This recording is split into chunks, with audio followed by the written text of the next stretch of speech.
Si mira a la derecha y te está hablando de algo del pasado, es que te está mintiendo, porque el pasado lo colocamos a la izquierda y el futuro a la derecha. Me puse a trabajar en un módulo de prisión, que eran personas con problemas de salud mental, que su comunicación, pues a veces era bastante distinta a las comunicaciones de a pie de calle, ¿no? ¿Cómo podemos identificar que una persona está incómoda? Bebemos cuando tenemos sed, pero hay veces que las personas bebemos porque hay una cosa que acabo de escuchar, que acabo de ver, que no me gusta. Esto, por ejemplo, hay un vídeo de Cristiano que le preguntan: ¿y qué pasa si tu hijo te dice que quiere ser del Barça?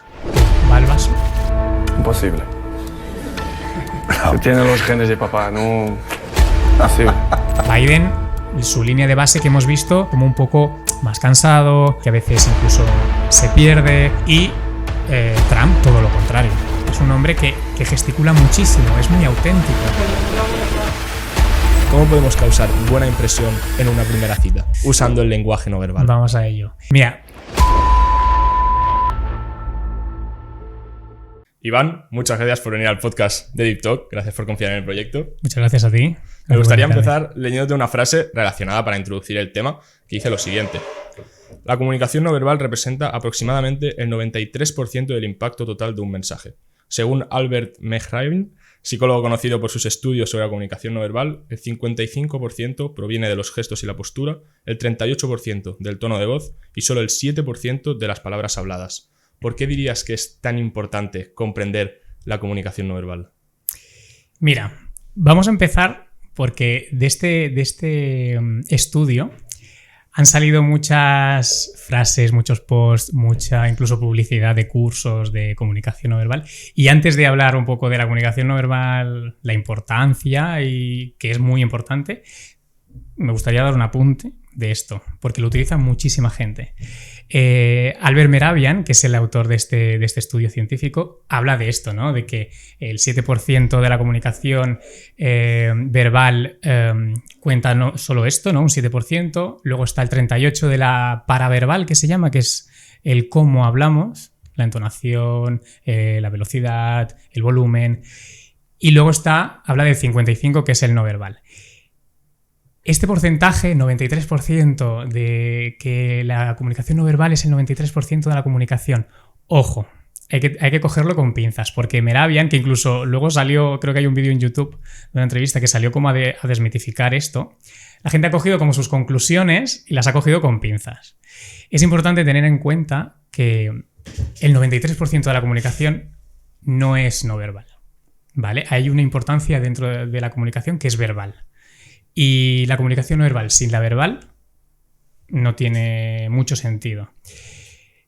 Albert Mehrabian lo que nos habla es de que ese porcentaje se lleva a cabo cuando aparece una incongruencia, que ahora te voy a explicar lo que significa la incongruencia. Pero una incongruencia entre el verbal y el no verbal. Ahí aparece ese porcentaje de que toda la parte no verbal coge ese poder, esa potencia, y es donde coge fuerza, y a lo que hay que hacerle caso es al no verbal. La incongruencia, ¿cuándo aparece? Cuando tú vas a un colega y le dices: oye, Pepe, ¿cómo estás? ¿Qué tal te ha ido el fin de semana? Y ese colega te contesta: hostia, pues de puta madre, estuvo muy bien, tal, pero que con su verbal te dice lo bien que le ha ido, pero con su corporalidad pues te hace una microreacción de tristeza, se encorva, esconde su pecho, ¿no? Y te indica todo su gesto corporal que algo no cuadra, que algo falla. Ahí es donde Albert Mehrabian dice: cuando vemos una incongruencia entre el verbal y el no verbal, ahí aplicamos ese porcentaje, que es decir, cómo lo ha dicho, qué entonación ha usado, qué velocidad, qué tal, que es ese 38%, y luego el no verbal, cómo se ha movido, qué corporalidad ha tenido, qué gestualidad, pero en la incongruencia. Claro. Entre el verbal y el no verbal, sí. Si te parece, podríamos poner algunos ejemplos de este tipo de situaciones cotidianas donde realmente comprender esta comunicación no verbal, este concepto, nos hace saber más allá de lo que está diciendo la persona. Uh-huh. ¿Qué ejemplo podrías poner en una situación cotidiana para que la gente entienda lo importante que es? Pues mira, un ejemplo muy, muy cotidiano y que seguro que todo el mundo le resonará es un cumpleaños, la entrega de regalos. ¿Vale? Un cumpleaños es algo bastante social, donde tienes a tus amigos, tus familiares, hay muchos invitados, y el momento de entrega de regalos está el cumpleañero o cumpleañera delante, expectante ante todo el mundo, ¿no? Cuando te entregan ese regalo, claro, hay una parte de, a no ser que la persona sea una persona que tenga una seguridad en sí misma bastante fuerte y bastante grande, y le dé un poco igual lo que la otra persona piense o sienta ante su reacción, de normal la gente suele intentar, bueno, pues esconder un poco lo que siente o las sensaciones que tiene con el regalo, ¿no? Y hay muchas veces que a lo mejor ese regalo no gusta y por comportarnos socialmente y no dañar a nadie, pues intentamos como esconder, ¿no? Esto sería algo muy cotidiano que no afecta a gran cosa, pero sí que pues ahí nos fijaríamos que a lo mejor en su verbal nos dice ostras, qué bonito, me encanta, o qué guay, lo que sea, y luego su corporalidad nos puede indicar, pues a lo mejor hace una microreacción en la zona de la boca que puede ser de asco, que no le guste, o puede tener una cadena de reacciones en el cuerpo que indiquen como rechazo, ¿no? Pues unos micropicores que a lo mejor luego si quieres Claro. puedo especificar, o se echa atrás en la silla, ¿no? Que te indican una cadena de 2 o 3 movimientos que a lo mejor ahí hay algo que no le cuadra, que no le mola.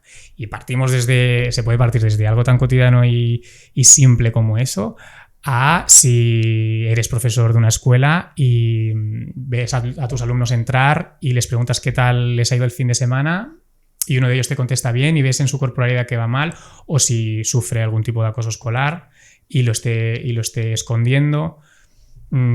Cuerpos y fuerzas de seguridad del Estado que vayan por la calle y observen o en entrevistas de empresa.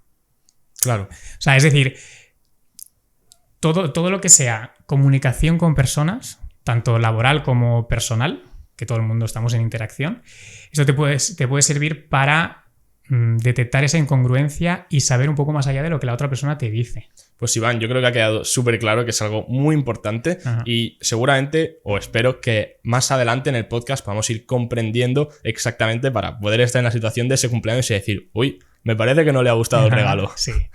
Pero me gustaría saber un poquito más de ti, para empezar un poco el podcast. ¿Cuándo fue esa primera vez que te diste cuenta que esto era importante, o esa primera vez que pensaste, hostia, qué tema más interesante, voy a aprender un poco más sobre esto? ¿Cuáles fueron los primeros gestos no verbales que aprendiste? Háblanos un poco de tus inicios. Pues mira, yo siempre reflexiono y pienso que creo que siempre he estado muy conectado con el comportamiento humano, con las personas. Ya desde pequeño, yo con 13, 14 años, yo vengo de un barrio, bueno, un barrio noble, trabajador de Palma de Mallorca, y allí siempre pues ha habido como mucha vida comunitaria. Pues estaba el club de fútbol sala, estaba la academia de baile, habían diferentes cosas alrededor de la comunidad, y ya con 13, 14 años ya hice un grupito con otros jóvenes y montamos una escuela de verano que hacíamos voluntariado con chavales, y ya allí me permitía tener mucha interacción con personas, tanto con niños, con adolescentes, como con padres y madres. Y ahí ya empecé a notar esa parte de la importancia que tiene el conectar con los demás, pero conectar más allá de lo que hablamos, porque te das cuenta de que yo lo que digo lo puedo controlar y lo puedo manipular mucho más fácil que lo que te digo con mi cuerpo, ¿vale? Y mis gestos. ¿Qué pasa? Conforme fui creciendo, pues estuve más conectado a la parte social, parte humana, ¿no? Yo soy educador social, trabajo con personas, he estado en diferentes contextos con diferentes personas, y incluso ha habido momentos donde he estado con colectivos.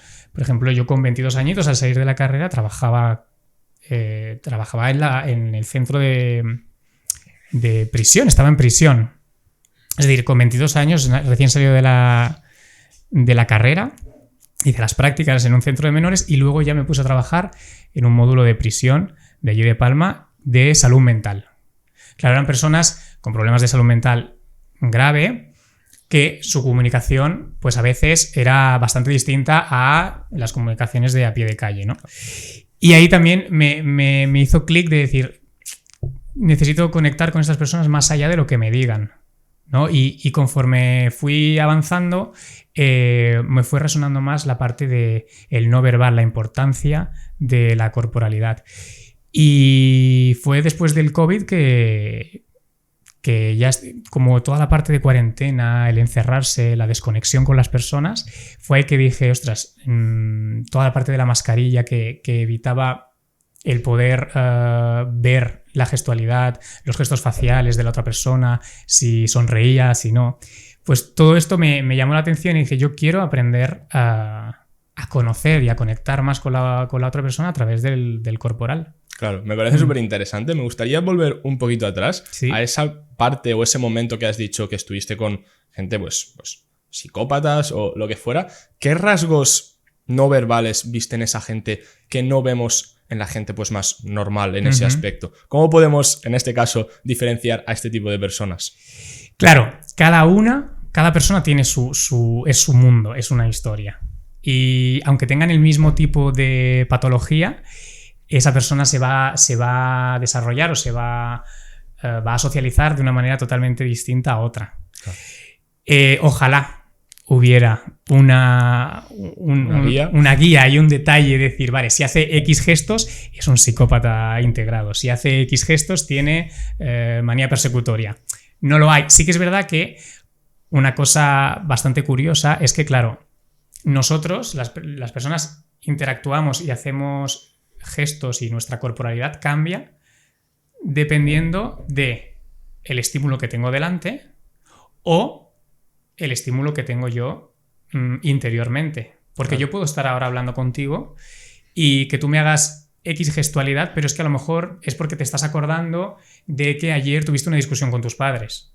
Y en realidad toda tu corporalidad no es en base a lo que yo hablo, sino es en base a lo que tú estás pensando. Claro, por ejemplo, personas con esquizofrenia, manía persecutoria o gente que a lo mejor incluso tiene un diálogo interno mucho más desarrollado que nosotros, que incluso les dificulta el diferenciar la realidad de lo que es meramente ficticio, pensamiento, mente. Claro, ahí había una lucha entre saber, ¿está reaccionando así por mí? ¿O es porque las voces le están diciendo que se escape, que se vaya, que se autolesione? ¿Sabes? Claro. Entonces era algo muy curioso, pero son cosas a tener en cuenta. Dentro de, por ejemplo, la comunicación no verbal, hay como una guía de análisis. Hay como una metodología para observar. Porque si a la mínima que yo ahora te observo y veo 4 movimientos y ya saco una conclusión, puedo caer muy fácilmente en errores, en prejuicios y hacerme una idea de lo que tú puedes estar entendiendo de mí o lo que puedes estar sintiendo de mí, que nada que ver con la realidad. ¡Ey! Perdona por molestar. Solo quiero recordarte que si estás disfrutando del podcast, te puedes suscribir, puedes ir a Spotify a seguirme, me puedes dejar un comentario y me puedes ayudar muchísimo con todas esas cosas. Te dejo con el resto del podcast. Claro, esto es un poco igual como lo que comentábamos de que ahora me gustaría analizar un debate y yo inicialmente, como no tengo mucha experiencia, te presenté unas fotos y tú me dijiste, claro, con unas fotos podemos ver cosas, pero podemos caer en la trampa de que justamente estuviera mirando al suelo porque se le ha caído algo y no veamos la realidad completa. Antes de pasar a ese debate, que me parece que es algo súper interesante, me gustaría saber cuál dirías tú que es el error más común que comete la gente no muy experimentada a la hora de analizar la comunicación no verbal. Pues el primer error es fiarse de todo. Porque hoy en día tenemos acceso a información que está genial. Tenemos acceso a información en internet, redes sociales, YouTube, todo lo que sea. Pero no todo está contrastado ni todo tiene por qué ser 100% verídico o científico. Claro. ¿Qué pasa? Ahí entran todos los mitos, entran todo tal. Y claro, hay una parte de estructura, que es lo que te he dicho, que ahora te la voy a comentar, y es lo que la gente no conoce. Y la gente... Es que es muy curioso, es muy morboso decir, ostras, se ha rascado la nariz cuando me estaba contando la anécdota de su viaje, es que me está mintiendo fijo. O ha mirado a la derecha. Claro, eso mola. Es morboso, además hay incluso series donde también te lo venden muy así, ¿no? Como si fuera un truco de magia y un superpoder, pero el principio básico de esto es prudencia.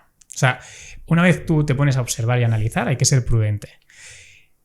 Porque el mismo gesto en diferentes contextos cambia su significado. Claro. O sea, no es lo mismo hacer una gestualidad X con tu familia en un contexto pues más de confort y cercanía que no en una entrevista de trabajo o mientras estoy en una cita.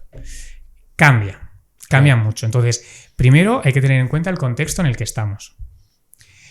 Como ahora, tu gestualidad o la mía va a estar condicionada por muchísimas cosas. Tenemos que tener en cuenta el contexto. ¿Por qué? Porque tenemos unos focos, tenemos unas cámaras, la gente no sabe si detrás hay 20 personas, detrás de cámaras, o no hay nadie. Claro, todo eso va a condicionar nuestra corporalidad. Tenemos unos micros, todo esto condiciona. Incluso en la silla que estamos sentados ya va a condicionar. No es lo mismo estar sentados en esta silla con un respaldo, pero sin posabrazos, que en una silla gamer o en un taburete. Claro. Todo eso va a modificar y va a condicionar cómo yo me muevo y me comunico. Claro. Me gusta mucho que hayamos hecho este punto, porque definitivamente es algo que está claro, que en cada persona, en cada situación es algo muy distinto y nos viene perfecto porque ahora vamos a poner un ejemplo en una situación precisa en la cual sí que podemos ir más a describir y a analizar lo que puede pasar. Ajá. Así que ahora vamos a ver unos vídeos de un debate que se hizo hace poco de Joe Biden y Donald Trump y vamos a analizar un poco lo que hay. ¿Te parece? Vale, me parece. And I tell you what, I doubt whether you'll accept it because you're such a whiner. The idea, if you lose again, you accepting anything, you can't stand the loss. Something snapped in you. Esta es la parte en la que Joe Biden está hablando. He cogido un clip cualquiera. Ajá. Y vamos a coger una en la que Donald Trump esté hablando. I would be very happy to be someplace else, in a nice location someplace. And again, no indictments, no political opponent stuff, because it's the only way he thinks he can win. But unfortunately... Vale. Más allá de lo que estén comentando, del mensaje, vamos a analizar lo que es la comunicación no verbal, que es lo que es en este podcast. ¿Qué te parece o qué analizas así a grandes rasgos sobre estos vídeos? Claro, a grandes rasgos. Vamos a hacer un análisis de estructura como os he hablado antes. Vamos a partir del contexto. El contexto, entendemos que están en un debate.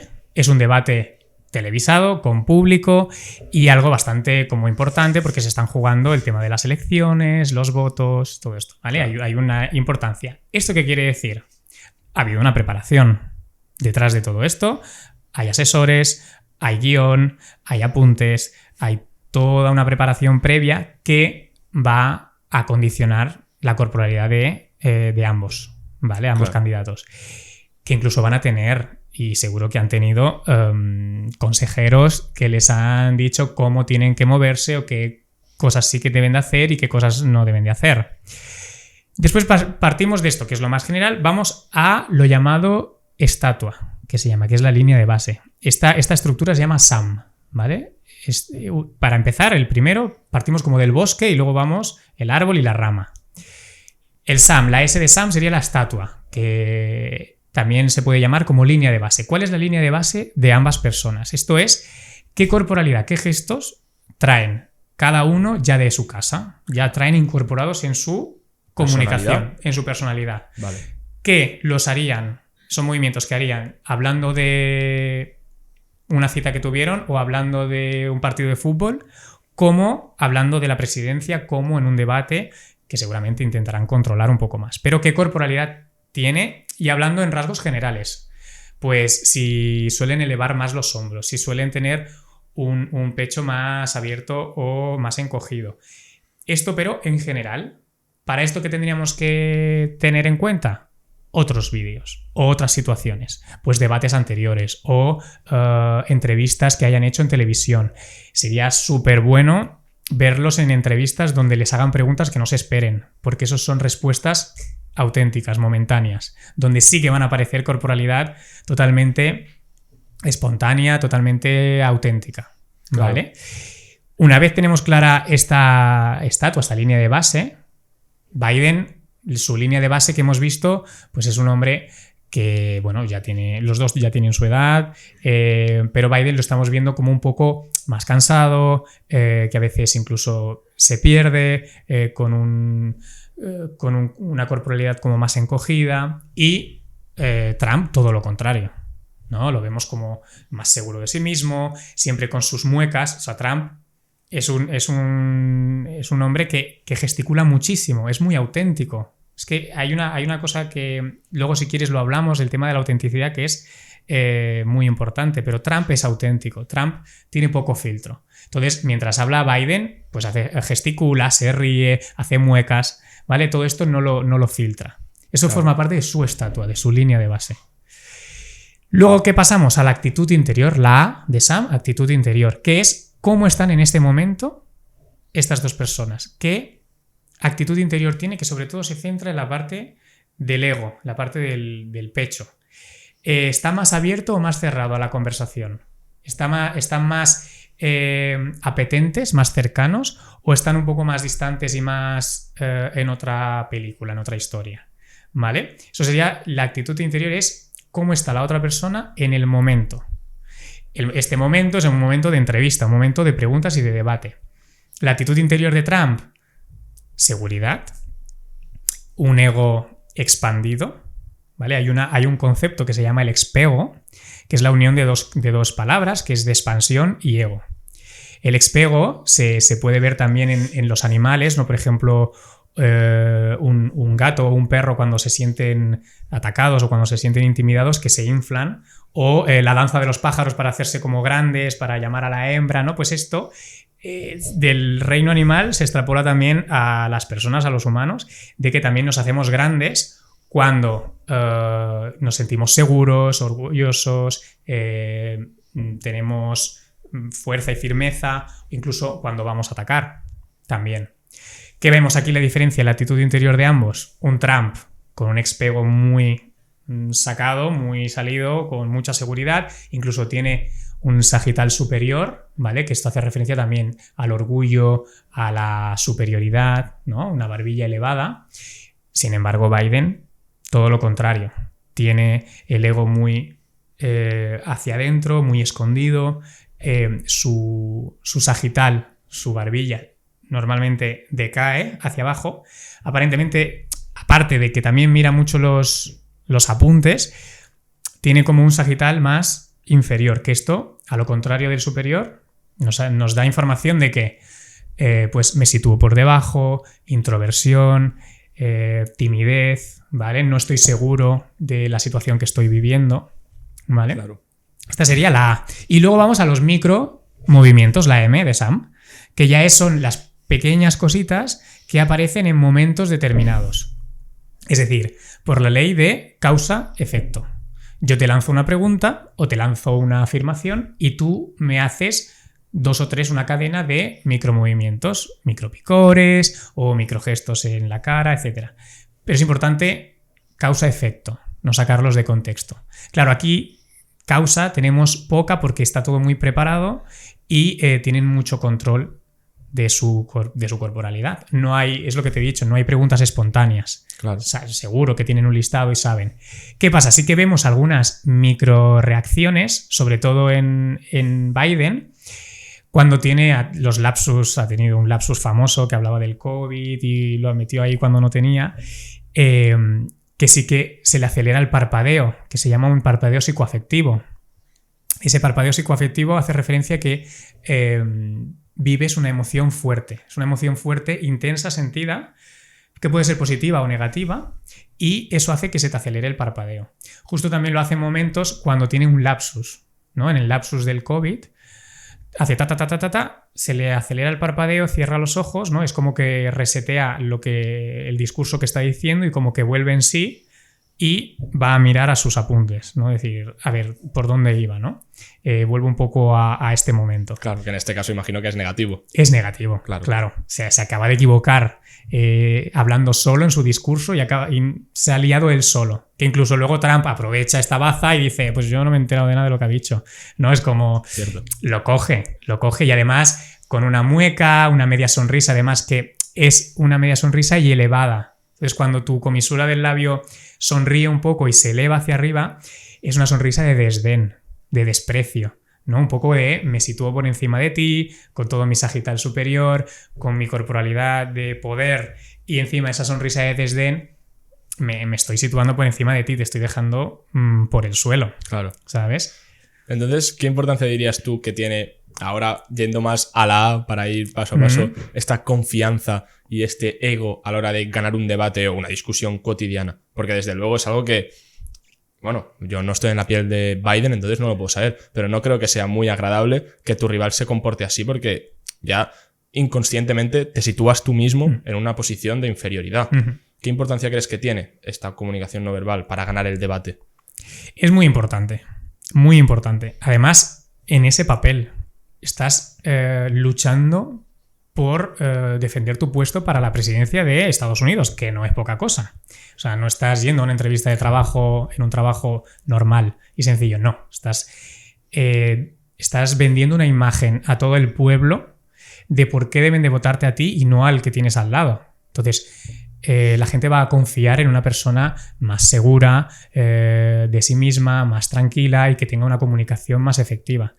Ojo, trabajar el ego y trabajar la seguridad mucho y centrarte mucho en aparentar estar seguro de sí mismo puede ser una... Perjudicial. Sí, puede perjudicarte, o sea, puede ser un arma de doble filo. Claro. Porque es lo que venía a decirte con Trump, la autenticidad.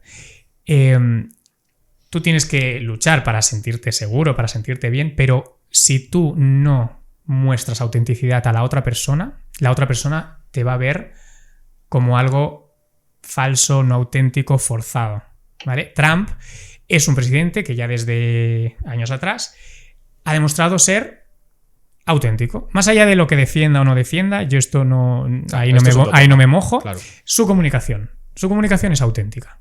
Es él.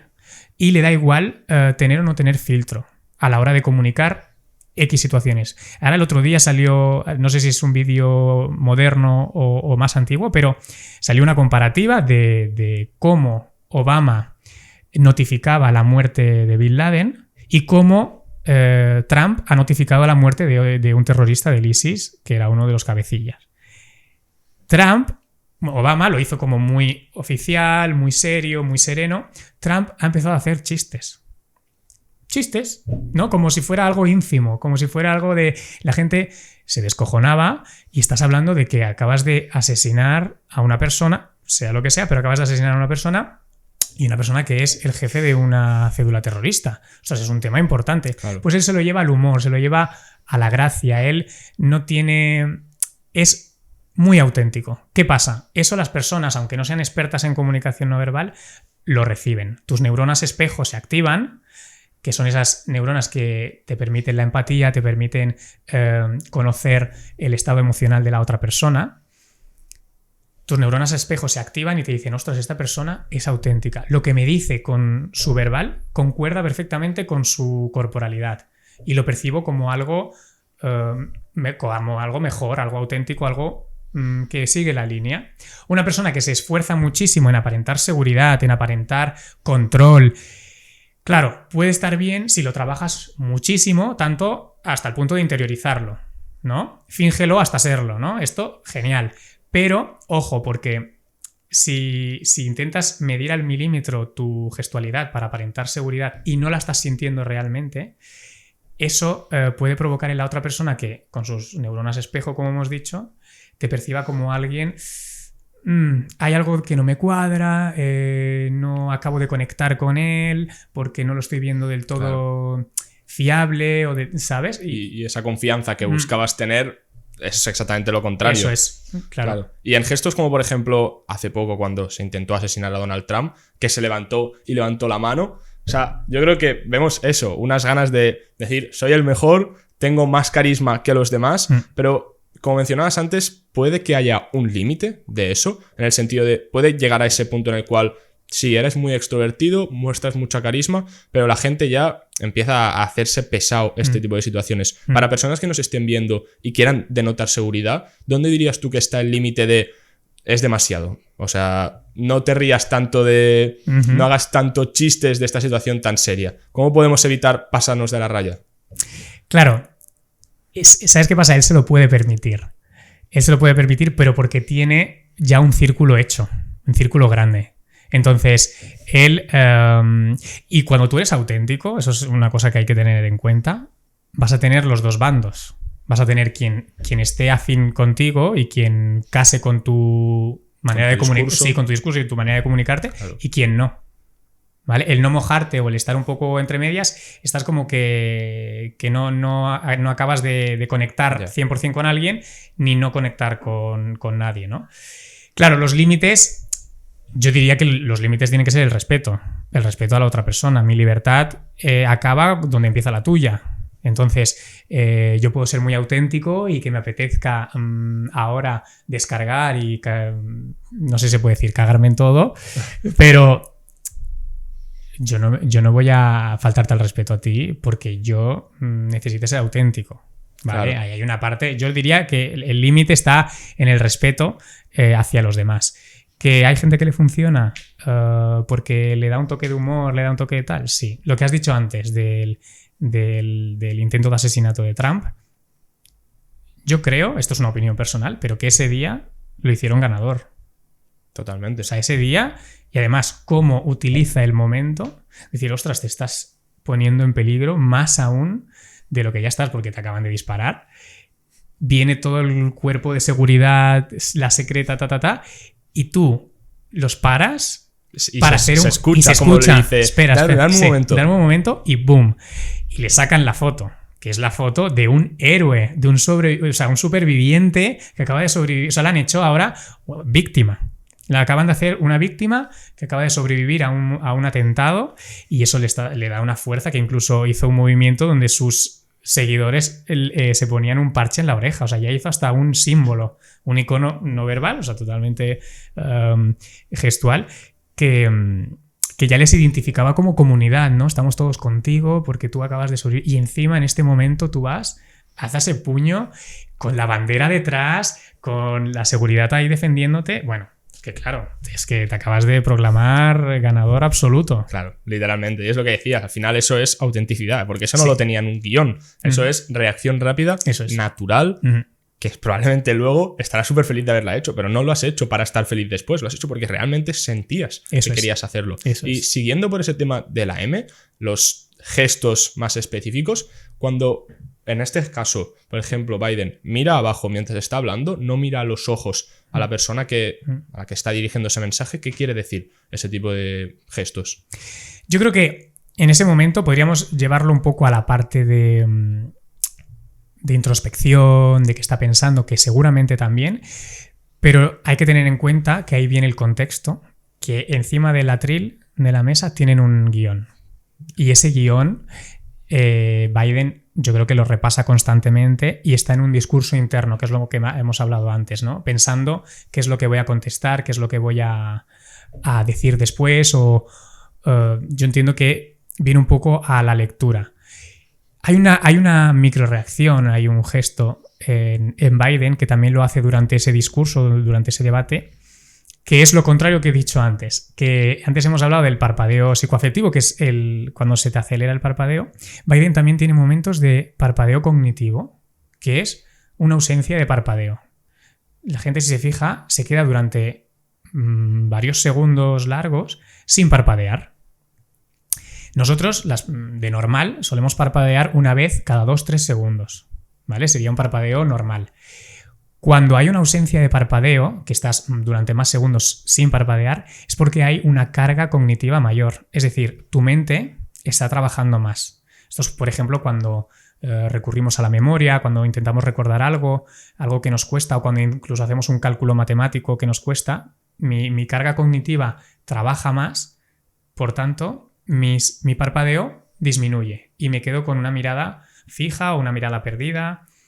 Y Biden tiene mucho este parpadeo cognitivo, lo combina con los otros, pero durante varios momentos del debate tiene esta mirada, este parpadeo cognitivo, esta ausencia, y se queda como sin parpadear, que yo creo que ahí empieza a tener un discurso interno de mucha mentalidad y mucho trabajo de recordar o de ir a la memoria, todo esto que es que se ve y que es muy llamativo. Es muy llamativo en él. Buah, me parece increíble porque yo creo que es un tema que es que ni yo había pensado. Yo creo que la mayoría de gente que esté viendo esto no se había parado a pensar que el hecho del parpadeo también puede decir cosas de la persona. Sí. Y puedes leer a una persona simplemente por si está parpadeando o no. Me parece una pasada. Y lo que he dicho antes, el contacto no visual, ¿qué importancia tiene para comunicar un mensaje? Porque yo creo que si tú estás, por ejemplo, en una aula, esto se ve mucho en los profesores, ¿no? Que intentan mirar a la mayoría de niños, van mirándolos a todos para asegurarse de que todos le estén escuchando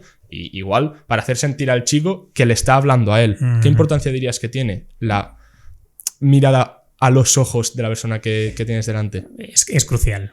O sea, el hecho de mirar es muy importante. Es muy importante porque es lo que es la primera señal que te da que la otra persona está en conexión contigo. O sea, te estoy mirando, te estoy atendiendo y incluso los parpadeos, existen parpadeos que te ayudan a hacerle entender al otro que le estás comprendiendo, que estás haciendo una escucha activa y que estás entendiendo, empatizando, incluso sintiendo lo que la otra persona te está diciendo. Esos parpadeos son parpadeos como un poco más lentos y sostenidos, que a lo mejor, por ejemplo, tú me estás contando pues un momento más delicado que a lo mejor pudiste tener pongamos que con tu ex, ¿no? El momento de una ruptura. Ostras, pues mira, me pasó esto, nos fuimos a hablar, me dijo esto y estás afectado. Pues yo te puedo decir, ostras, Guillem, es que te entiendo muchísimo, ¿vale? Y con este parpadeo sostenido ya le estoy diciendo a tus neuronas espejo que te entiendo de verdad y que empatizo y que lo siento, ¿vale? O sea, el parpadeo te da muchísima información. Y el tener la mirada en el otro es importante. Ojo, que tener una mirada fija sin cambiar puede ser intimidatoria. Claro. Y eso puede provocar en la otra persona incomodidad y decir, ostras, quiero salir de aquí. ¿Vale? Porque mucha gente cuando acabo los cursos o cuando hablan conmigo me dicen, ostras, Iván, y a mí me pasa una cosa. Es que yo cuando hablo con alguien le miro, pero de repente en medio de mi discurso miro para un lado. Es que tengo la mente dispersa o es que no, me cuesta mantener la mirada. Y es como, ojo, cuidado, que no, que es normal, que es que tienes que mirar para el otro lado porque una mirada directa y sostenida puede generar en la otra persona incomodidad. Además, los movimientos oculares nos ayudan a rescatar información de nuestra memoria. O sea, yo te puedo preguntar, Guillem, ¿qué cenaste anoche? Y tú cuando vas a pensarlo, los ojos se te van a ir a otro lado. Claro, miramos así para arriba. Sí, claro, miras. Hay un concepto que se llama la pizarra blanca, ¿vale? Porque hay un mito que es... si mira a la derecha y te está hablando de algo del pasado, es que te está mintiendo, porque el pasado lo colocamos a la izquierda y el futuro a la derecha. Bien, eso es verdad.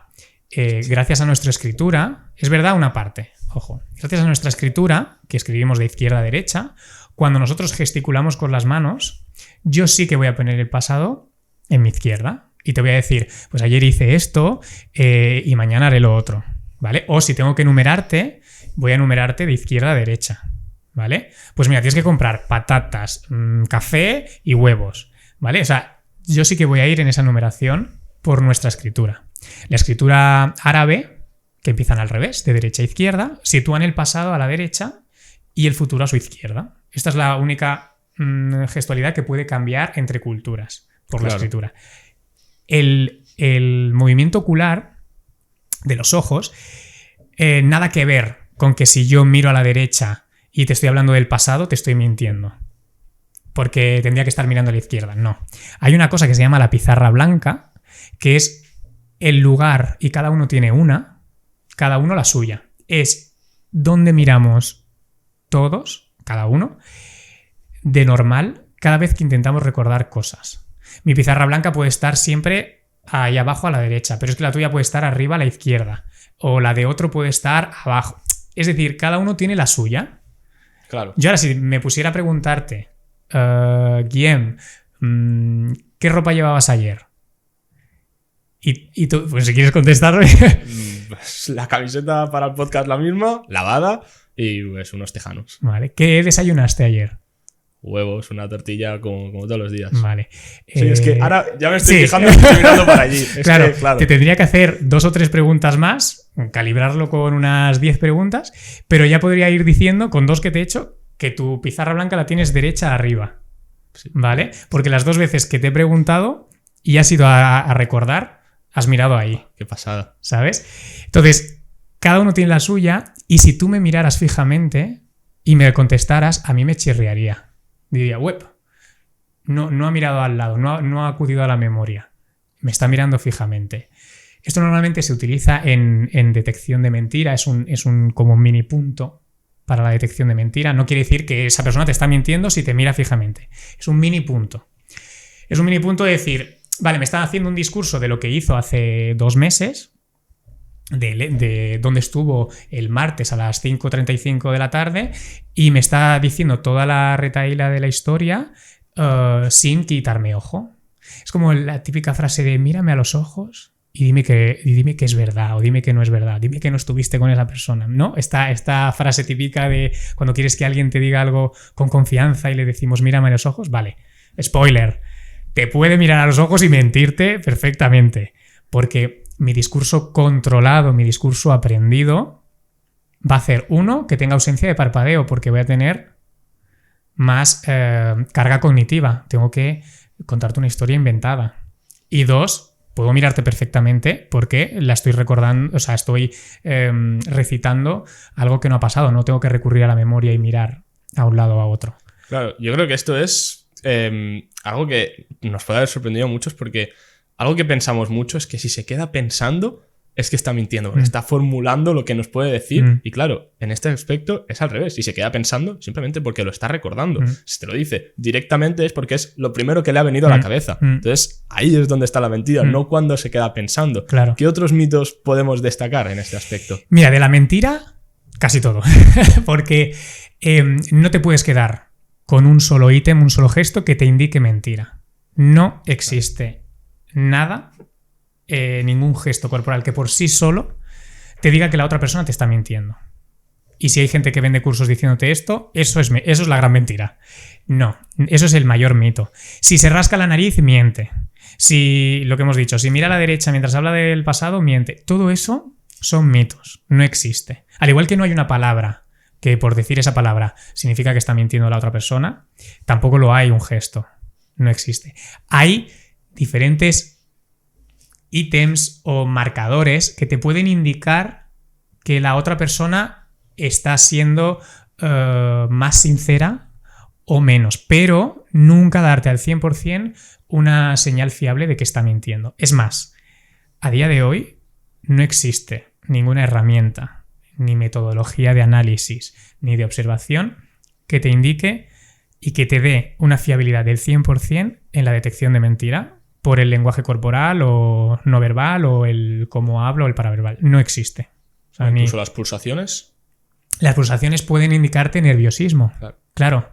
Yo puedo venir al podcast y que el simple hecho de venir a un podcast, porque tengo cámaras, porque tengo focos, porque tengo tal, ya a mí me genere, que es lo que hemos hablado antes del contexto, ya a mí me genere nervios y que mis pulsaciones se aceleren, que mi respiración se entrecorte.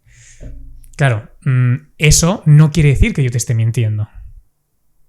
Claro. Es el contexto que modifica mi conducta. Claro, no hay una cosa. Hay mini puntos, ¿no? Por ejemplo, que tú me digas lo que cenaste ayer sin apartar la mirada de mis ojos, no quiere decir que te estés inventando que ayer cenaste o desayunaste tortilla. Es que a lo mejor lo tienes tan fresco que no necesitas ir a recordarlo, sino, pues mira, tortilla, porque me acuerdo. O llevaba la misma camiseta que hoy. No tengo que ir a recordarlo, lo sé 100%. Claro. ¿Sabes?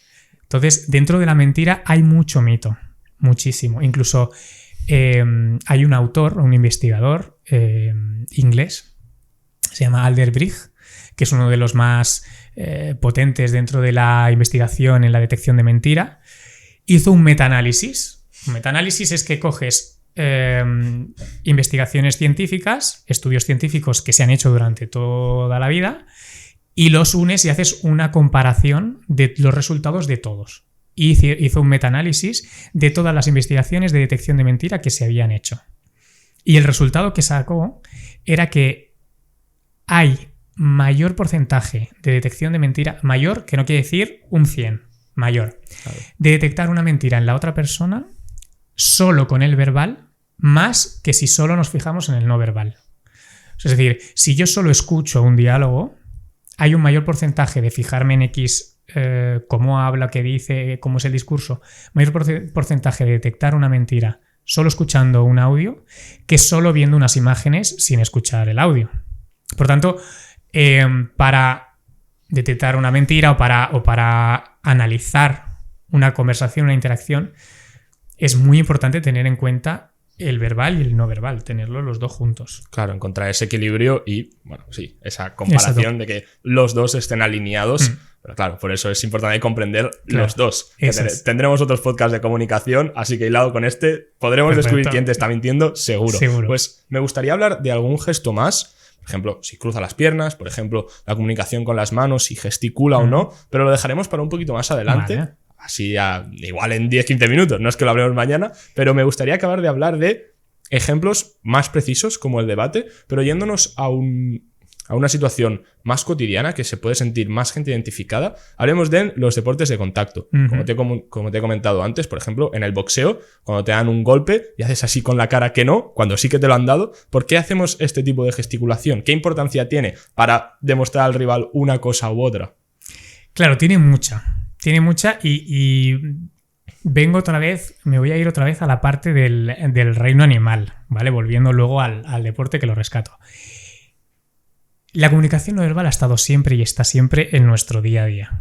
Ya desde años atrás hasta ahora y en diferentes contextos. Desde que nacemos, la gente se comunica con un bebé en base a su no verbal. Cómo le hablo o qué le digo. Y eso ya condiciona la respuesta del bebé o la respuesta de la otra persona. Con los animales lo mismo. Depende cómo te conteste, cómo le hable al perro, pues va a reaccionar de una manera u otra, según la entonación o mi corporalidad.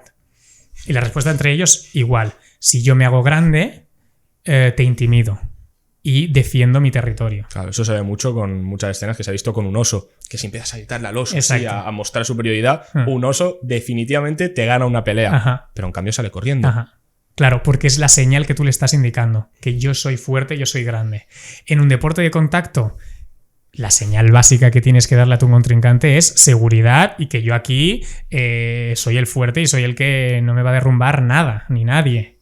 Claro, ahí viene mucho la parte de el expego que hemos hablado antes, la expansión de mi ego, la seguridad, sagitales superiores, esa seriedad, ¿no? Como alguien distante, que sabe muy bien lo que está haciendo, que tiene los pies en la tierra. Y luego vemos durante el deporte que lo que yo voy a hacerte creer es que yo estoy bien en todo momento. Yo no puedo darte ni un ápice de información de que estoy siendo vulnerable o estoy estando más débil que tú. En ningún deporte, ya sea el de contacto o cualquier otro. Todos que sean de competición, evidentemente, para darle un mensaje al rival. Pero sí que es eso, la señal que yo voy a darte va a ser de seguridad, va a ser de control. Si tú a mí me das y niego con la cabeza, uno, te lo estoy diciendo a ti y me lo estoy diciendo a mí. Decir, no. Arranco otra vez con lo mío y a muerte con ello. En el fútbol, por ejemplo, pasa lo contrario. Muchas veces que por estrategia, para ganar tiempo, hay que fingir un poco. Una falta o una lesión o esto. Eso es muy curioso. Eso se llaman las emociones travestidas, ¿vale? Una emoción travestida, cuando aparece, es una emoción sobreyacente, es decir, una emoción que yo pongo por encima para hacerte creer que yo estoy sintiendo esa emoción y a la vez esconder la emoción subyacente, que es la que realmente estoy sintiendo y la que queda interior, ¿vale? Esto en el deporte, pues fútbol, por ejemplo, lo vemos. Tú pues me pones la zancadilla o hay un contrapié o lo que sea y exagero un malestar, ¿vale? Un dolor, sufrimiento, enfado, ira, para ganar tiempo o el motivo que sea, escondiendo una emoción real que a lo mejor puede ser totalmente de tranquilidad o cualquier otro tipo de emoción. Claro, ¿cómo podemos identificar que una persona está cansada sin tener en cuenta que la otra persona nos está engañando? Porque está claro que igual la otra persona puede pensar que tú estás pensando en esto y entonces hace justo lo contrario, pero sin tener en cuenta que la otra persona está intentando engañarte, ¿qué denotaciones generales podríamos encontrar en cansancio de una persona? En cansancio nos fijaremos muchísimo en la respiración. La respiración es la que nos va a dar la clave para saber si la otra persona está más o menos cansada.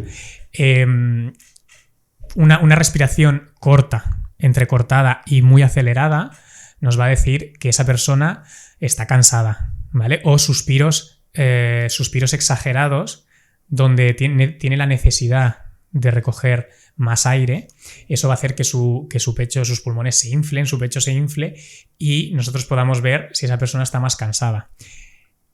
También hay una parte clave y es que si yo estoy fingiendo que no estoy cansado durante un combate o durante X deporte, habrá momentos donde flaquee, donde mi emoción sentida o mi sentimiento real va a aparecer a lo mejor en un minisegundo o en un corto periodo de tiempo. Ahí es donde yo me tengo que fijar en esos pequeños detalles, que es donde se va a filtrar lo real. Pues si estoy en boxeo y yo estoy marcando con las manos, estoy en defensa y de repente se me bajan un poco, ¿no? Que yo vea cómo hace ese detalle que desmarca, o si de repente esos hombros caen y se vuelven a elevar, o ese pecho se hunde y vuelve otra vez a la postura original. Van a haber lapsus, eso seguro. Van a haber lapsus donde la persona no puede mantener esa imagen y a la vez estar concentrado en su objetivo principal, que es derrotar al otro, ¿no? Entonces, yo me tengo que fijar en esos pequeños detalles. Claro, pues me parece algo súper interesante y me gustaría encaminar este podcast un poquito más a una situación laboral o una situación de, por ejemplo, una cita. Se dice, según estudios, que los primeros 30 segundos de una entrevista de trabajo suelen determinar el resultado final de la entrevista completa. O sea que aunque una entrevista dura 1 hora, los 30 primeros segundos son lo más importante. ¿Cómo podemos mantener nuestra postura o nuestra comunicación no verbal de la forma correcta en un contexto así? Pues mira, ese porcentaje o esos segundos te los veo y te los sumo. Incluso los 7 primeros segundos son cruciales para causar una buena primera impresión. O sea, tenemos menos de 7 segundos para que la otra persona se genere y crea una buena primera impresión en ti. Y cuando la otra persona ya tiene una primera impresión de ti, es muy difícil cambiarla. Es muy difícil cambiar si esa primera impresión no es buena. Luego, transformarla a buena es muy difícil. Claro. ¿Vale? Por tanto, la primera impresión es crucial. Es muy importante. Incluso te diría que las personas nos hacemos prejuicios, mejor dicho, de otra con menos de 1 segundo de haberla observado. Claro. O sea, es en cuestión de milisegundos, 0,4, donde tú ya puedes hacerte una idea de lo que puede ser la otra persona. Eso sería un prejuicio muy genérico basado en el aspecto físico y en la ropa, ¿no? Lo veo de pasada y ya puedo hacerme yo una idea de, ostras, pues esta persona debe ser de este país o debe de hablar este idioma o debe de trabajar en este puesto de trabajo. Claro, según cómo tenga el pelo, le gusta el anime o no le gusta el anime. Exacto. Claro. Ya simplemente con menos de 1 segundo ya nos hacemos una imagen, una idea genérica de esa persona. Y luego tienes esos 7 primeros segundos para generar una primera buena impresión. Esa primera buena impresión va a empezar en el saludo. Un saludo es muy importante. El saludo, si yo voy a hacer, te voy a apretar la mano, voy a hacer un apretón de manos, tengo que hacer un apretón de manos lo más neutral posible y acompañado de una sonrisa. Es decir, por ejemplo, antes que hemos hablado de Trump tiene un apretón de manos súper curioso y súper personal, que él lo hace aposta y él quiere dar un mensaje. Claro, yo he escuchado que te da la mano y te estira. Eso es. ¿Por qué crees que hace eso? Eso lo hace para marcar territorio y para decir, yo aquí soy el que mando. Y lo consigue. Es que lo consigue. Además, hay vídeos donde hay como una recopilación de diferentes saludos y ves algunos que son saludos interminables porque hay una lucha. Es súper curioso y súper gracioso ver cómo se saludan los poderes políticos o gente así de poder que tiene que aparentar. Tienen una lucha interna en el saludo que es brutal. Trump, por ejemplo, es esto. Te da la mano y te estira como diciendo, tú vas a venir a mi territorio. ¿Vale? Además es un saludo violento, fuerte y es lo más brusco que puedes hacer. Sí, sí, dime. Yo he visto que el Joe Rogan, que es el que comentaba antes, que es host de un podcast y es comentador de la UFC, Ajá. hay un clip en el que saluda a Donald Trump y él estaba preparado porque él ya había visto esto, ya se lo habían contado, entonces tienen como esa lucha, sí. Pero se ve un segundo clip en el que no lo tenía en cuenta y esto lo cuenta en una entrevista, es muy gracioso y entonces ahí le pilló y claro, es muy gracioso sí, cómo sí. lo cuenta en el sentido de que, hostia, lo hace siempre, es una pasada. Siempre. Lo tiene de estatua. O sea, Claro. es su línea de base en el saludo de Trump, es esa. Y lo hace aposta. Él sabe por qué lo hace. Y él sabe que él tiene que mantener una figura de autoridad y una figura de poder. Y la figura de poder y autoridad empieza en el momento que te saludo. Tú si, por ejemplo, vas a ir a un abogado, el abogado te va a dar un saludo firme y te va a apretar la mano para darte la señal de que conmigo vas a estar seguro, conmigo vas a estar bien. Yo voy a defenderte y tú tienes que confiar en mí y mi papel es hacerte sentir a gusto conmigo y hacerte sentir que estás en buenas manos. Por tanto, yo si te doy la mano, no te la voy a dar una mano flácida o una mano de pez que se llama, ¿no? Que es como muy caída y muy... No. Claro. Te voy a dar una mano con seguridad y apretando. Hay gente que se pasa. Yo he ido a entrevistas con... Ya me pasó una vez que era muy curioso. Fui a una entrevista, yo estuve trabajando en un centro de protección de menores con adolescentes y fue una entrevista con un profesor. Porque había habido una serie de discusiones y disputas entre el joven y una profesora en concreto. Ese profesor se había preparado la entrevista conmigo, pero vamos, a años luz. Y yo lo pude ver en el momento del saludo. O sea, nunca había visto algo así y este señor me hizo un saludo de apretón de manos saliendo desde aquí arriba. Y sacó la mano desde aquí arriba, ¡boom! Y me la coge. ¡Hombre, buenas, qué tal! ¿Tú debes ser Iván? ¡Pam! Y me lo lanza desde aquí, me coge y me estrangula la mano. Esto se llama el matahuesos o el rompehuesos, que es ese saludo que te apretan mucho, que luego se te queda hasta la marca de la mano, que te quiere decir, ojo que aquí mando yo. ¿No? Aquí ya claro. Te dice esa señal, ya te mando este mensaje. Aquí quien tiene el poder soy yo. Sin embargo, a la hora de irnos, ya fue un saludo más normal, ¿no? Ya hizo un saludo, un apretón bastante equitativo, igualitario, y ya nos fuimos de otra manera, ¿no? Pero su inicio fue este. Mi carta de presentación es esta, ¡pam! Por tanto, en una entrevista, lo ideal no es dar ni un mensaje de debilidad donde yo te entrego una mano un poco flácida, ni tampoco de superioridad, de decir aquí el que manda soy yo. De hacerle el rompehuesos. Exacto. Claro. Aquí pues es una mano horizontal, dar la mano y en la misma presión que te la dé la otra persona. ¿Vale? Claro. Súper importante, acompañado de una sonrisa. Te mira a los ojos, un sagital, que es decir, la barbilla recta horizontal, ni superior ni inferior, para no dar una imagen ni de superioridad ni de inferioridad, y una sonrisa.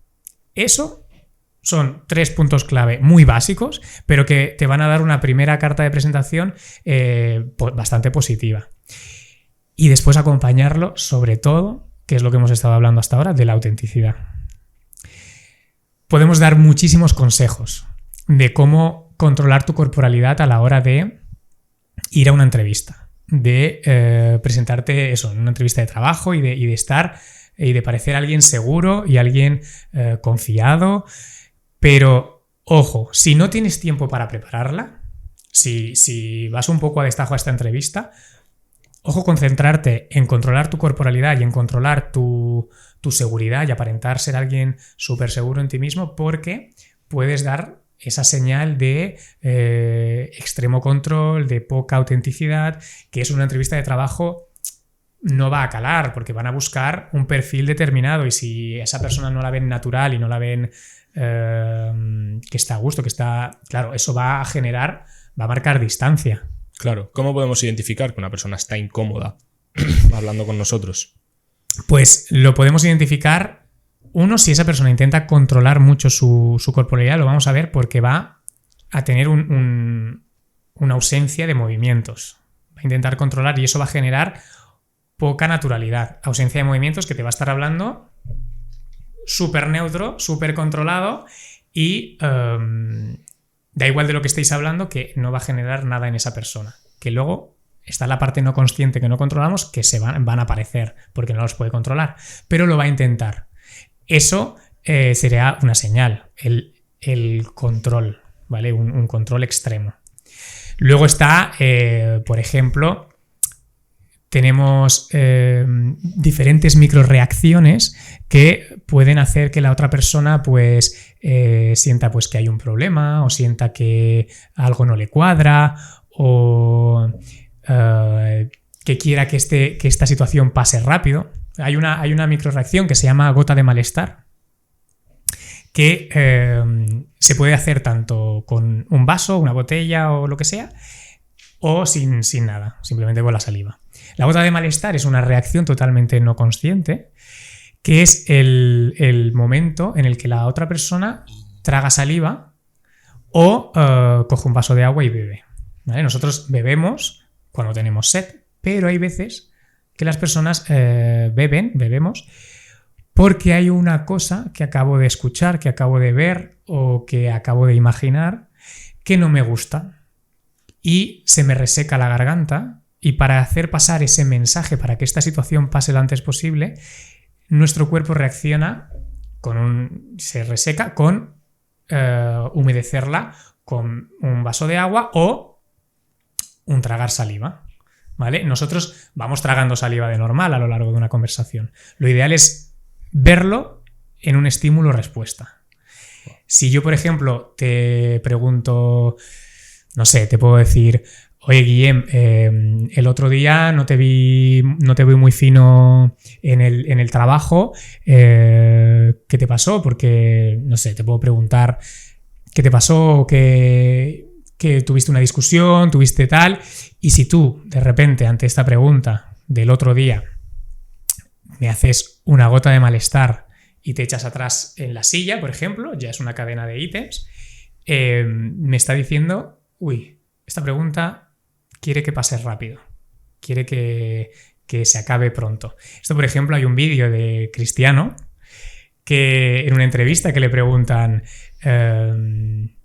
¿y qué pasa si tu hijo en su cumpleaños te dice que quiere ser del Barça, que su sueño es del Barça? Dice, no contesta, así se queda pensando, pum, va al vaso, bebe agua, traga agua y dice... Eso no puede pasar, ¿no? Y es como mi primera reacción, boom, se me reseca la garganta. Y después, bebo. O sea, esto sería una reacción de que totalmente no consciente de que la otra persona, esta situación quiere que pase rápido, quiere que se acabe pronto, ¿vale? Y nos daría, pues sí, sería incomodidad, nerviosismo, esta situación no me gusta, quiero que pase. Me parece algo súper importante, sobre todo para poder... darnos cuenta cuando no vale la pena estar en esa conversación porque estamos incomodando y es mejor irnos. Sobre todo hablando de ligar o de seducción, que bueno, que es justamente el podcast más exitoso. Entonces, si hay alguien que ha visto otros podcasts, probablemente sea ese. Pues si estás hablando con una chica y notas eso, pues igual es mejor dejarla un poco en paz o alejarse un poco y cambiar de tema para no incomodar a esa persona. Ahora, me gustaría hablar, para acabar el podcast, sobre seducción, sobre cómo podemos usar el lenguaje no verbal para ser más atractivos, pero hablemos primero de esos gestos no verbales con las manos y con las piernas. ¿Qué denotan ese tipo de movimientos? Por ejemplo, la gesticulación, ¿qué importancia tiene a la hora de comunicar? El hecho de estar moviendo las manos y tal. La gesticulación con las manos es un gesto semiconsciente. Ahora te voy a hacer una diferencia antes de entrar dentro de las manos, de la diferencia entre consciente, semiconsciente y no consciente. ¿Vale? Para poner en contexto y que la gente lo pueda entender un poco. Todos los gestos conscientes son aquellos que nosotros sabemos que estamos haciendo. Si tú, por ejemplo, me preguntas, oye, Iván, ¿dónde está el supermercado? Y yo te digo, pues mira, al fondo, a la izquierda, ¿vale? Esto yo soy consciente de que lo estoy haciendo, este gesto, y pues van a ser gestos que yo controlo y que sé que estoy haciendo. saludar, bueno, toda la gesticulación consciente que podamos imaginarnos, entran en ese bloque. Sé que lo estoy haciendo. Luego están los no conscientes, que es toda aquella gesticulación, todos aquellos movimientos o reacciones que hace nuestro cuerpo sin que nosotros sepamos que lo estamos haciendo o no seamos plenamente conscientes de que lo hacemos. Por ejemplo, se te dilatan las pupilas ante una situación que te agrada, se te contrae el párpado inferior, la bolsa palpebral inferior se contrae cuando hay una situación que te desagrada. Esto, hay una palabra así famosa japonesa que se llama sanpaku, que significa 3 blancos y te hace referencia a los 3 blancos del ojo. De normal, si yo te miro a esta altura, tú me ves los blancos de los lados. Cuando hay una contracción del párpado inferior, tú me ves el blanco de ambos lados y el inferior. Esa microreacción del párpado yo no la puedo controlar. Yo no puedo controlar si contraigo o dilato mi párpado. Entonces, esa contracción es un no consciente y hace referencia a un malestar, ¿vale? O si se me ponen los labios más carnosos, o micropicores que puedo hacer, una elevación de cejas. Hay una retahíla de gestos y de reacciones y de micropicores que son no conscientes. Eso quiere decir que mi cuerpo reacciona antes de que yo sea consciente. Claro. Hay una autora, Nazaret Castellanos, que es una neurocientífica que estudia la relación cuerpo y mente y bueno, ha estudiado mucho cómo interfiere la meditación en nuestro cerebro, ¿no? Y en nuestro cuerpo. Ella habla de que nuestro cuerpo puede reaccionar antes que nuestra mente, ¿vale? Y hace un poco de referencia a esta parte no consciente. Te dice que tú, por ejemplo, hay un proceso sensorial durante cuando yo observo algo que todo ese proceso me lleva a que mi cuerpo reaccione. Mira, te lo voy a poner en un ejemplo. Y luego pasamos a lo de los gestos, que no me olvido de la gesticulación. Y al semiconsciente. Y al semiconsciente, claro. Que esa es la parte. Todo esto es para ir allí. Sí. Tú, por ejemplo, en un proceso sensorial, Nazaret Castellano nos lo explica así y te lo voy a poner con un ejemplo cotidiano. Imagínate que vives solo, vives en un pisito, son las 10, 11 de la noche y estás con todo apagado y estás viendo la tele. Y lo único que te ilumina es pues la propia luz de la televisión, ¿no? Claro. Y estás tú en el sofá y de repente tú ladeas un poco la cabeza y miras, nada, un minisegundo a un lado y ves en la esquina una sombra negra, algo pequeño, una sombra negra. En cuestión, todo lo que te voy a decir es en cuestión de menos de un segundo. El proceso sensorial sería, observas ese objeto y esa información pasa por el nervio óptico. Después, ese nervio óptico envía esa información al tálamo, que es el receptor principal de información. Y el tálamo envía la información a diferentes partes subcorticales. Es decir, el hipocampo, áreas de la memoria, etc. Como es zona subcortical, es esa parte del cerebro que no soy consciente. Es la parte subcortical. O sea, es decir, todo ese procesamiento yo no soy consciente de que lo estoy haciendo. Una de esas partes que están en el subcortical, que es el hipocampo, se encarga de enviar información al resto del cuerpo, a las vísceras, al resto del cuerpo. ¿Qué pasa? Yo giro, veo y en cuestión de menos de un segundo mi cuerpo reacciona.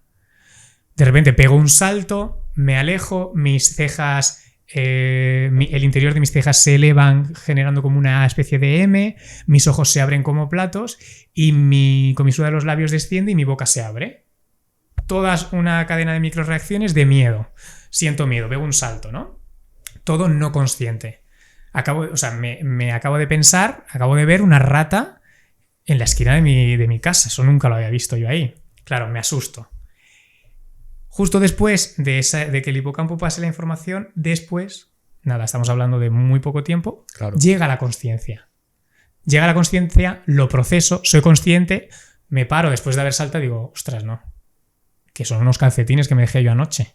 O sea, no es una rata. Todo este proceso es lo que te explica la parte subconsciente. Mi cuerpo ha reaccionado mucho antes que yo ser consciente de lo que he visto.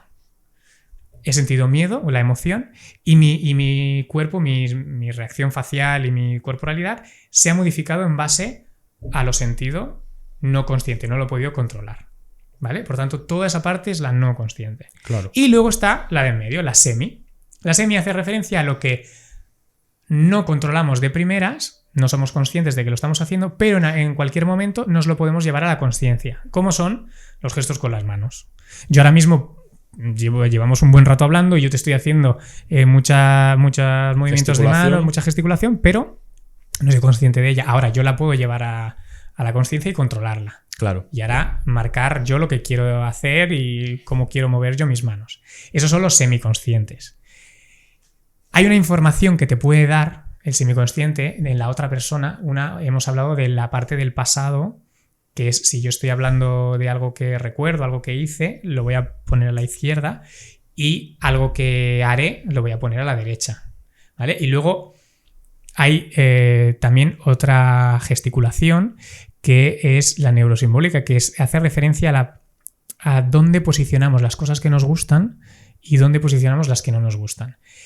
Pueden haber muchas excepciones, pero de normal, la parte izquierda solemos colocar las cosas que nos gustan, las cosas que son más afines a nosotros, que son más cercanas, y en la derecha todo aquello que ponemos al exterior, que están dominadas más por el control, incluso aquellas que no nos gustan, ¿vale? Por eso muchas veces se habla de que si yo te hablo con la mano derecha, te estoy haciendo un discurso controlado, un discurso que tengo aprendido y que estoy controlando lo que te digo.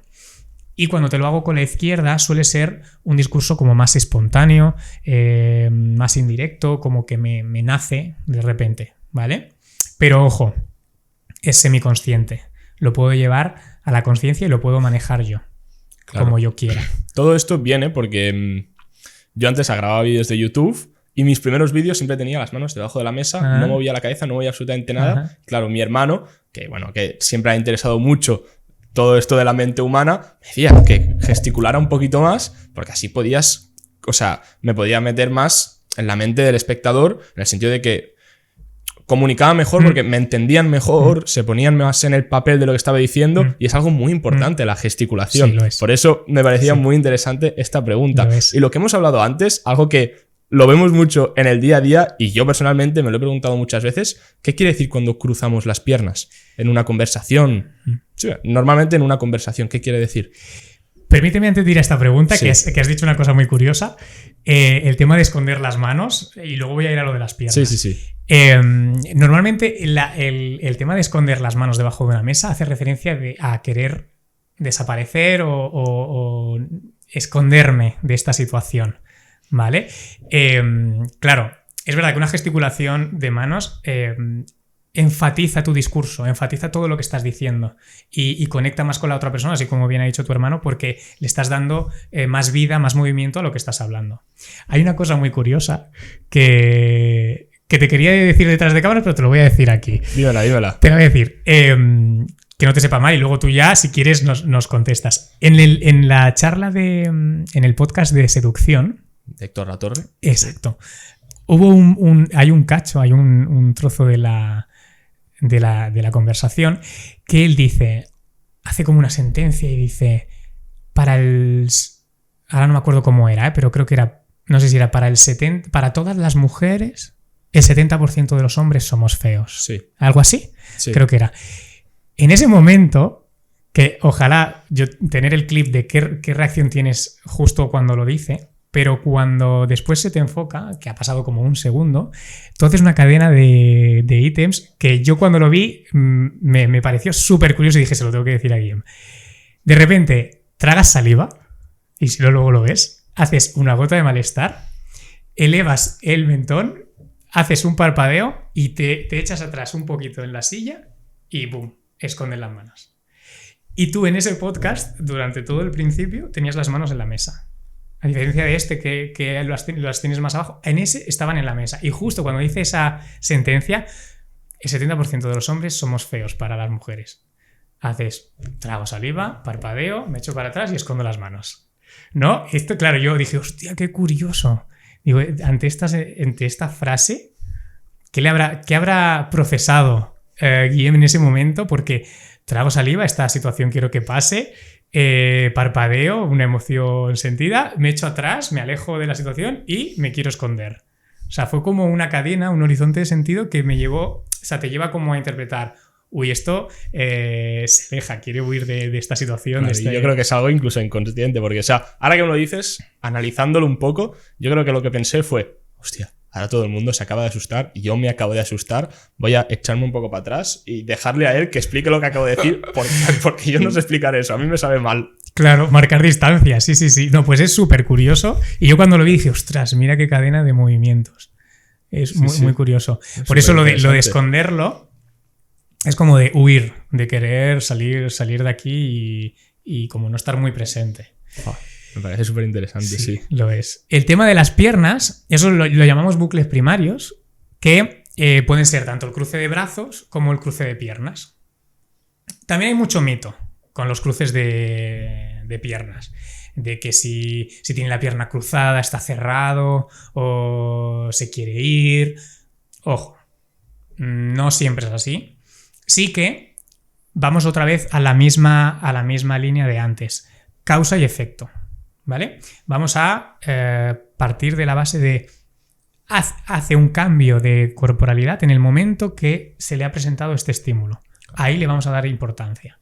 Si yo, teniendo la conversación contigo, tengo la pierna derecha cruzada, de primeras no le vamos a dar ningún significado, ninguna importancia. Ahora, sí que hay un tema curioso dentro del cruce de piernas, es que si, por ejemplo, tú y yo ahora estamos enfrente uno del otro y no tendría tanta repercusión, pero si estuviéramos más de lado, uno al lado del otro, o que estuvieras un poco en mi diagonal, ahí podríamos tenerlo en cuenta. Tenerlo en cuenta en el momento que, por ejemplo, que esto suele pasar en entrevistas donde hay un sofá y se sientan varios famosos uno al lado del otro, o situaciones donde están uno al lado del otro. Sí. ¿Dónde nos podemos fijar y nos puede dar un significado? En el momento en que, por ejemplo, tú estás a mi derecha y yo tengo la pierna izquierda cruzada por encima de la derecha, creando como una especie de arco hacia ti, ¿vale? Mi pierna izquierda te señala a ti. Estoy en conexión contigo. Bien, la conversación fluye. Ahora de repente me dices algo que no me ha cuadrado mucho, o acaba de pasar algo que no me cuadra mucho en la entrevista. Y de repente ante esa pregunta o ante ese estímulo, cambio el cruce de piernas. Me cruzo la pierna y pongo la derecha por encima de la izquierda, creando una barrera hacia ti. ¿Vale? Mi pierna derecha hace una barrera hacia ti que te tengo en mi derecha. Claro. Y a esto le tendría que añadir observar otras cosas. No me quedo solo con uno.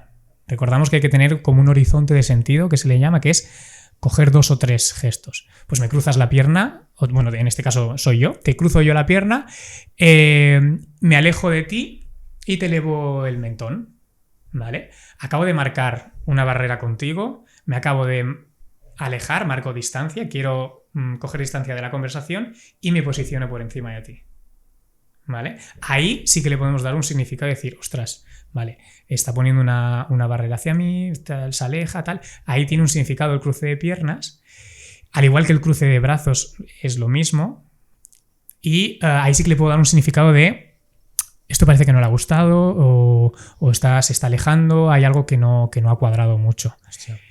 Si yo de por sí, ahora estamos hablando y yo estoy así, con los brazos cruzados, no hace falta darle un significado, este mito de que si se cruza de brazos es porque está cerrado a la conversación, porque no te va a decir todo lo que piensa. No. Yo puedo estar cruzado de brazos, como me ha pasado esta mañana en el avión, porque estaba pelado de frío, que tenía en el aire a menos 50 grados y tenía frío. Entonces, eso es una condición de contexto. Claro. Hace frío. Pues yo me tapo. O tengo barriguita y estoy en una cita y la quiero tapar. Pues al principio, pues a lo mejor la voy a tapar con mi cruce de brazos, pero no quiere decir que estoy cerrado a la conversación. al igual que el cruce de piernas, no hay que sacarlo de contexto, pero sí que hay situaciones concretas como la que acabamos de decir que sí que te pueden dar una información extra. Me parece algo súper interesante, sobre todo por eso que decías, porque yo en algún momento en la entrevista me pongo así, pero yo no considero, o al menos que sea porque estoy cerrado, sino porque noto como más cercanía, es porque estoy escuchando, estoy más atento, es como que no es mi momento de hablar, sino es el tuyo, entonces estoy como más atento a escucharte. Pero es lo que decías, si no es por una reacción a algo que has dicho tú y no hay una cadena, no tiene por qué ser algo negativo, porque esto no es una ley universal, digamos, que siempre tiene el mismo significado. Pues te lo agradezco muchísimo y me parece súper interesante todo lo que hemos mencionado, en ese momento, sí. sobre todo porque son cosas prácticas que la gente puede aplicar y puede analizar en su día a día. Así que ahora sí, acabemos con el tema de la seducción. ¿Cómo podemos causar buena impresión en una primera cita? Usando el lenguaje no verbal. Vamos a ello. Mira, me preguntas cómo lo causamos nosotros. Sí. Vale. Partimos un poco de la misma base de siempre, es la autenticidad. Es decir, yo voy a ser un fiel defensor al ser tú mismo y al ser auténtico, ¿vale? Para a la hora de tú presentarte en una primera cita o causar una buena primera impresión. Porque las personas, aunque no estén entrenadas, son capaces de ver y de coger información del comportamiento no verbal del otro. Solo que a lo mejor no le dan un significado específico y concreto, sino dicen, uy, aquí hay algo que no me cuadra, hay algo que no he visto claro, y se pueden alejar. Por tanto, lo primero es la autenticidad. Después, hay una parte en la escucha activa. O sea, para mí no hay nada más sexy y más importante que saber escuchar. Es primordial. ¿Cuánta gente no se sentirá identificada en que va a una primera cita y dice, si es que la otra persona ha hecho un monólogo, si es que se gusta mucho a sí misma o a sí todo mismo sobre él, sí, y no he dicho nada. Y yo no he dicho nada, o sea, que no me quiere conocer a mí, se quiere vender, ¿no? Entonces, lo primordial para causar una buena impresión y también para conectar con la otra persona y conocerla de verdad es escuchar, una escucha activa. Y además, escucha activa, que es importante, el hacerle ver que estás escuchando y entendiendo a la otra persona, que le estás comprendiendo. Claro. Le dejo hablar.